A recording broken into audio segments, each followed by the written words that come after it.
নমস্কার জানাই। তো সেই দিন ছিল অষ্টমী স্নান, তাই সকাল সকাল বেরিয়ে পড়েছিলাম অষ্টমী ঘাটের উদ্দেশ্যে।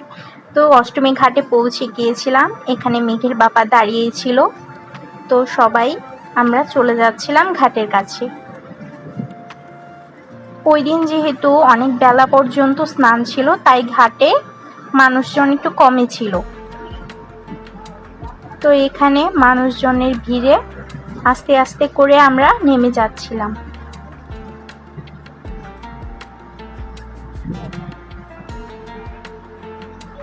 এখানে অনেক দূর দূর থেকে মানুষ আসে স্নান করার জন্য।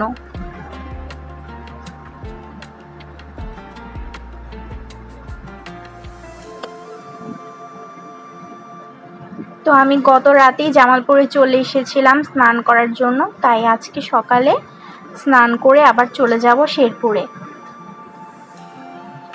এই তো আমাদের স্নান শেষ, আমরা স্নান টান শেষ করে আমরা চলে যাচ্ছি বাসায়। তো এখানে আবার মাঝখানে মন্দিরে একটু নেমেছিলাম, তো মন্দিরে যাচ্ছিলাম একটু সবাই মিলে। তো এটা হচ্ছে আমাদের জামালপুরে অনেক জাগ্রত মা দয়াময়ীর মন্দির। তো এখানে আজকের দিনে অনেক বলি হচ্ছিল, তো আমরা মন্দিরের ভিতর যাইনি। এখানে কিছু মাটির জিনিসপত্র ছিল।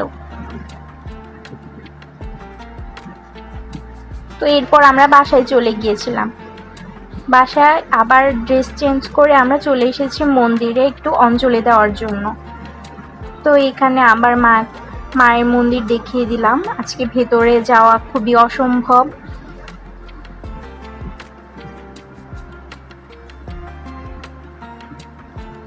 তো অনেক ভিড় ছিল মন্দিরে, মানুষজন অনেক বেশি ছিল। প্রচন্ড ভিড় এড়িয়ে চলে যাচ্ছিলাম মন্দিরে অঞ্জলি দেওয়ার জন্য। এখানে আমরা অঞ্জলির জন্য দাঁড়িয়ে আছি।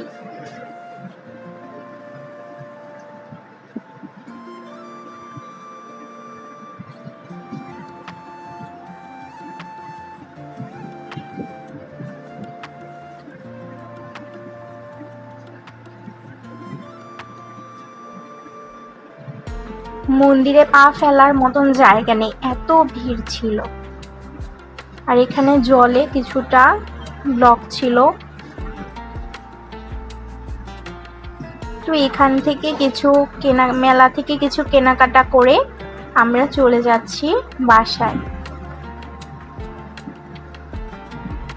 দেখছেন কত ভিড়।